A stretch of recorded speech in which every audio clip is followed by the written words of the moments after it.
Okay, hello everyone. Clark Towson here. I'm the CEO of INTJ Belling. Just got back from my morning run.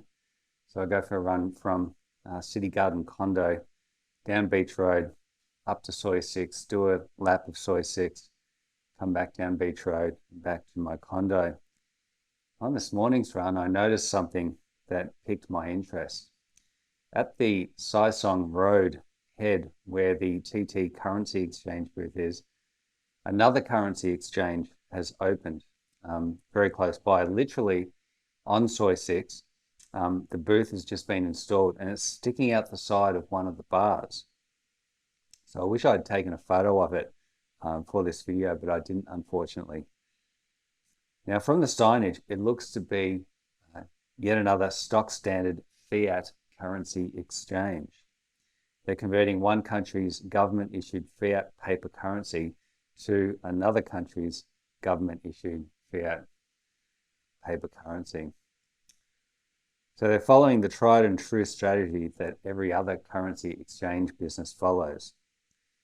And I thought to myself, where's the innovation? Where is the thinking different? Where is the trying new things and adapting to a world where Bitcoin is the apex predator of money and will, over time, become the world's most valuable reserve treasury asset? Where's the teaching and the helping people, right? You can think of the current state of affairs as a playing field, right? Think of a playing field. On the field are all the known players, the traditional remittance companies, the Western Unions of the world, TransferWise, the currency exchange operators, TT Currency Exchange, and so on and so forth, right? Playing field, however, is being altered due to the rise of Bitcoin and, to a lesser degree, other cryptocurrencies. So this playing field idea I was thinking about yesterday when I went to Cambodia to get my new visa.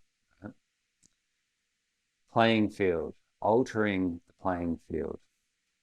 So it got me thinking to what John D. Rockefeller did during the 1860s. Rockefeller, of course, being the oil baron. So in the 1860s, John D. Rockefeller set out to create an oil monopoly. His company, Standard Oil. Now, if he tried to buy up all of the smaller oil companies, they would have figured out what he was doing and they would fight back. So instead, he began secretly buying up the railway companies that transported the oil. When he attempted to take over a company and was met with some resistance, he would remind the company of the cripplingly high transport fees, which could ruin their business unless they played ball with him, right? BTC Pay Server is innovative new technology. So I've entered the existing playing field with this innovative new technology. By doing this, I've altered the playing field.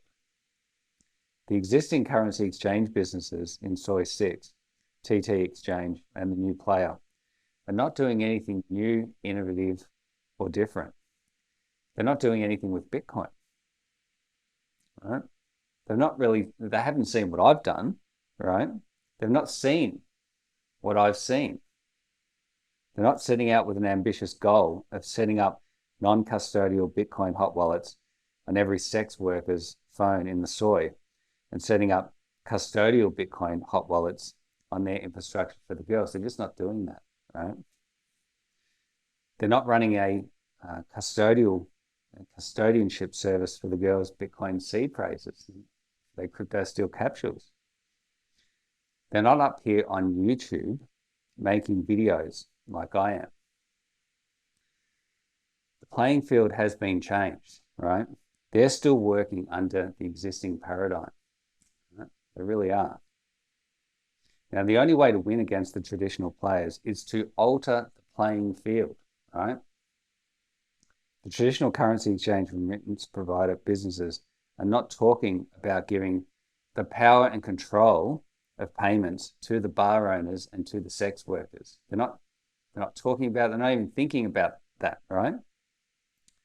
They're not using innovative new technology and techniques to empower the bars and the sex workers. So remember the lesson of John D. Rockefeller. There's an existing playing field. You want to alter it. So you can't attack the main players or do what the main players are doing. So they'll know what you're up to and they'll counterattack. Also, if you do what the traditional players are doing, you'll have no point of differentiation for your business. So the lesson is to think different, right? Think different. That was once one of Apple's slogans during the Steve Jobs era, right? And he certainly did think differently. Buy up the railroads. So you let me try that one again. Buy up the railroads so you set transport shipping prices, right? That's the strategy. By buying up the railroads, you get to set those prices. By setting up Bitcoin hot wallets for every sex worker in Soi 6, INTJ Billing, my company, gains the power and control over Bitcoin payments within the Soi, and I get to set the exchange prices for the conversion of Bitcoin to fiat. So I've made this fact known to big players in Soi 6 so they can work with me and together we can build something great. Right? A self-hosted BTC Pay server and Ride the Lightning instance gives the power and control over payments back to the end business. So this is our opportunity in Soi 6 to ensure that remittance payments come to us first. So we get to hold the cards. We hold the power and the control. The playing field has been altered. Yes, altered at the moment in a very subtle way, but the ripples in the pond that I've made with my work here in Soi 6 Pattaya, the right people have noticed. We have a real opportunity to own and control this entire market if we play our cards right. Anyway, that's it for me today for this video. All the best, everyone. I'm Clark Towson, CEO of INTJ Billing.